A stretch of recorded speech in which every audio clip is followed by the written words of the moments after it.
Bismillahirrahmanirrahim. Assalamualaikum warahmatullahi wabarakatuh. Bagaimana kabarnya anak-anak hari ini? Semoga kalian selalu sehat ya.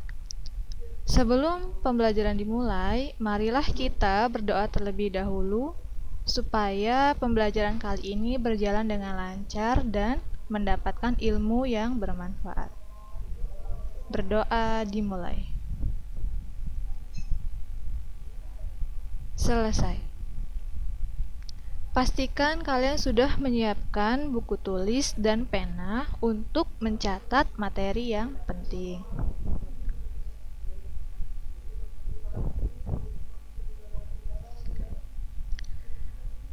Pada video kali ini kita akan mempelajari tentang komitmen dan nilai semangat pendiri negara dalam perumusan dan penetapan Pancasila sebagai dasar negara.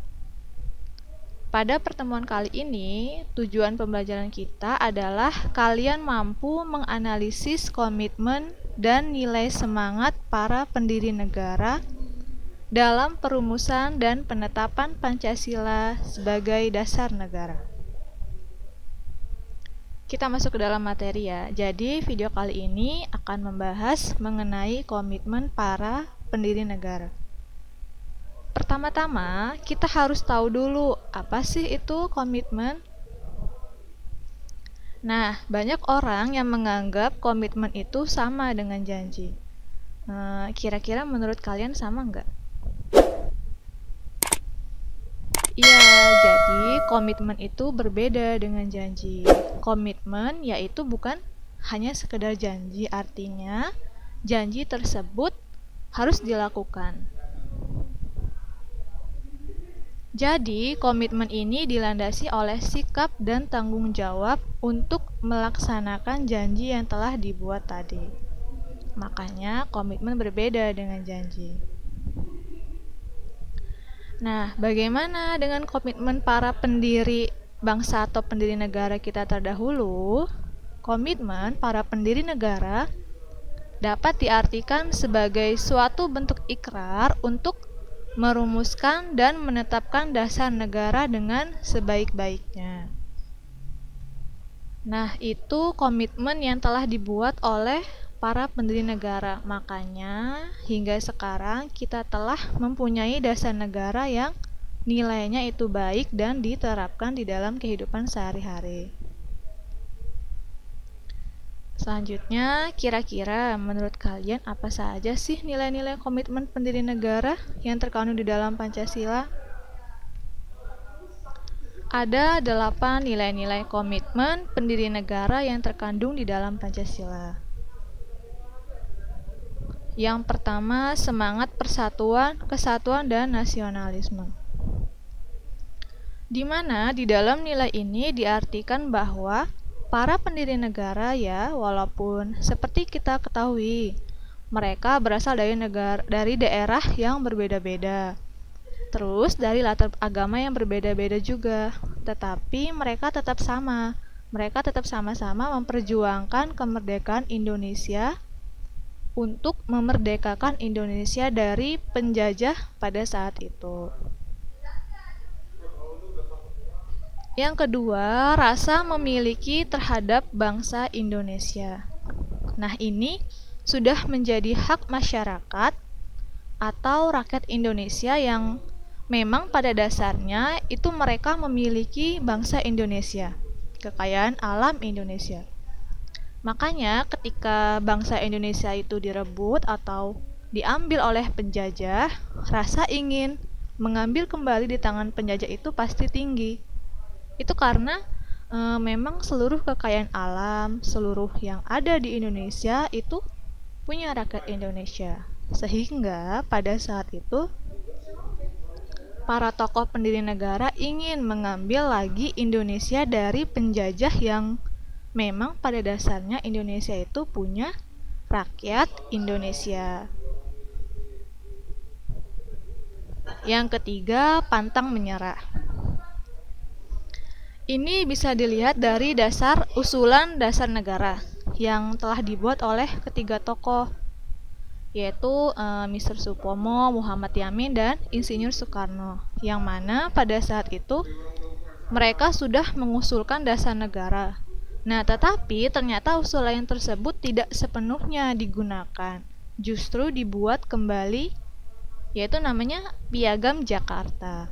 Nah, walaupun usulan ketiga tokoh tadi tidak digunakan sepenuhnya, tetapi mereka ketiga tokoh ini tadi tetap pantang menyerah untuk memerdekakan Indonesia dan membentuk dasar negara yang baik.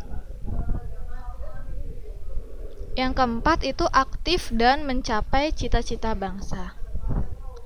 Ini juga seharusnya menjadi keharusan para pendiri negara yang memang sudah berkomitmen bahwa cita-cita bangsa, masyarakat yang sejahtera, damai, adil, dan makmur itu harus diwujudkan. Caranya adalah pada saat itu sesegera mungkin untuk memerdekakan Indonesia dari penjajah. Yang kelima, menempatkan kepentingan negara di atas kepentingan pribadi maupun golongan. Yang keenam, mengedepankan musyawarah. Artinya dalam setiap pengambilan keputusan seperti yang kita ketahui ya pada peristiwa Rengas Dengklok itu antara golongan tua dan golongan muda, di sana sudah terjadi musyawarah. Nah, di sini kita harus melihat bahwa ternyata dari zaman dahulu itu pengambilan keputusan itu dengan musyawarah. Nah, itu yang dijadikan komitmen para pendiri negara. Selanjutnya, menghargai pendapat orang lain. Khususnya pada saat itu, usulan-usulan negara antara konflik golongan muda dan konflik golongan tua, walaupun mereka berbeda pendapat tetapi saling menghargai, sehingga tercapailah suatu keputusan yang adil dan tidak merugikan siapapun. Nah, nilai-nilai komitmen yang terakhir itu tidak memaksakan pendapat. Artinya, walaupun pendapatnya tidak sama, mereka tidak memaksakan orang lain untuk mengikuti pendapatnya itu. Jadi tercermin di dalam sidang BPUPKI, sidang PPKI yang mana setiap orang itu berhak mengemukakan pendapatnya walaupun berbeda-beda.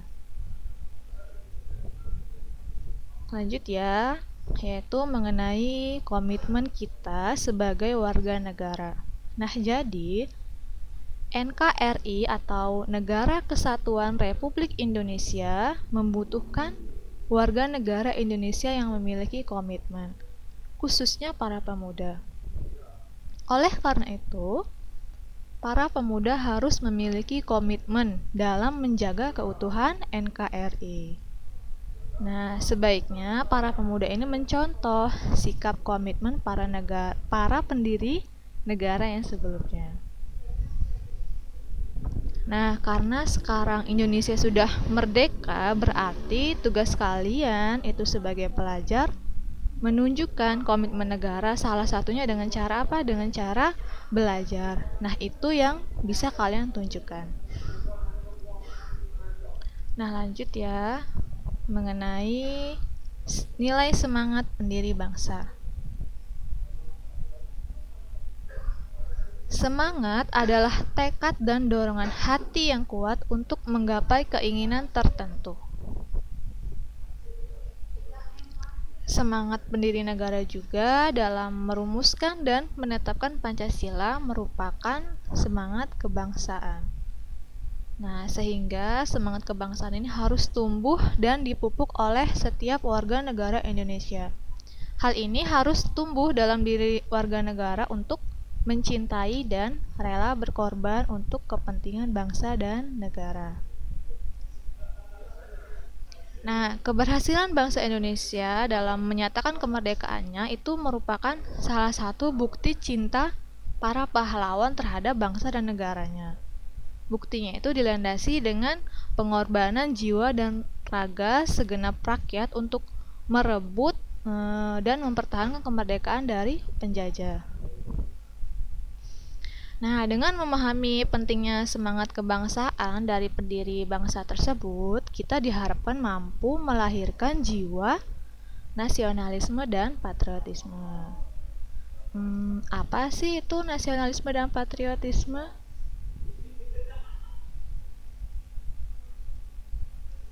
Nah, jadi nasionalisme itu bermakna kesadaran akan semangat cinta tanah air dan memiliki rasa kebangsaan.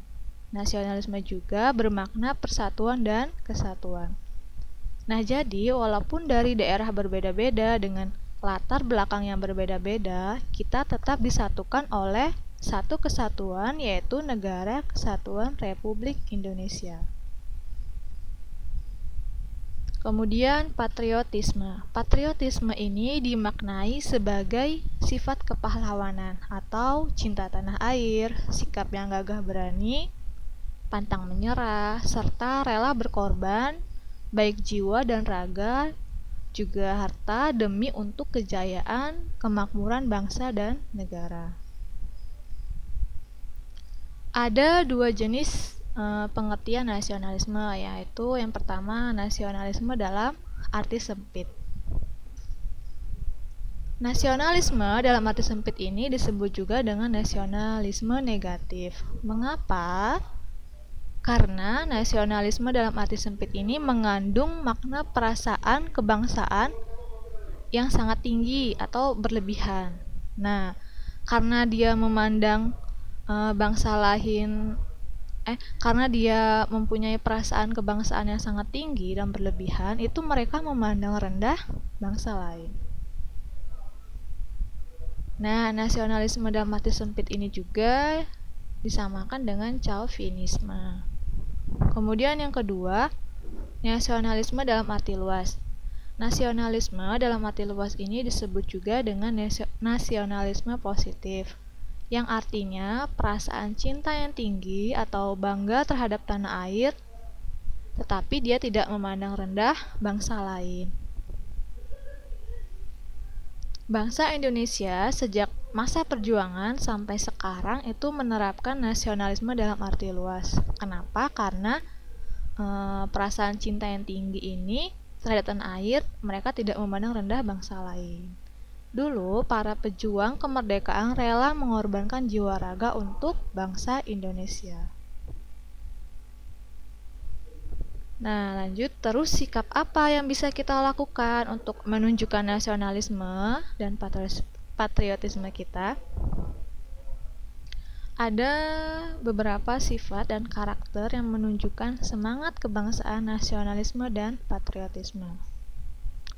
Ada 20 karakter atau sifat: religius, jujur, toleransi, disiplin, kerja keras, kreatif, demokratis, keingintahuan tinggi, mandiri, berinisiatif, kemudian cinta tanah air, komunikatif, penyayang, peduli lingkungan, peduli sosial, bertanggung jawab, pemberani, suka belajar, pantang menyerah, dan rendah hati. Nah, ini ada 5 latihan soal. Kalian kerjakan di buku, tulis jawabannya aja, kemudian kirim ke guru mata pelajarannya masing-masing ya. Sekian untuk materi hari ini. Ibu akhiri, wassalamualaikum warahmatullahi wabarakatuh.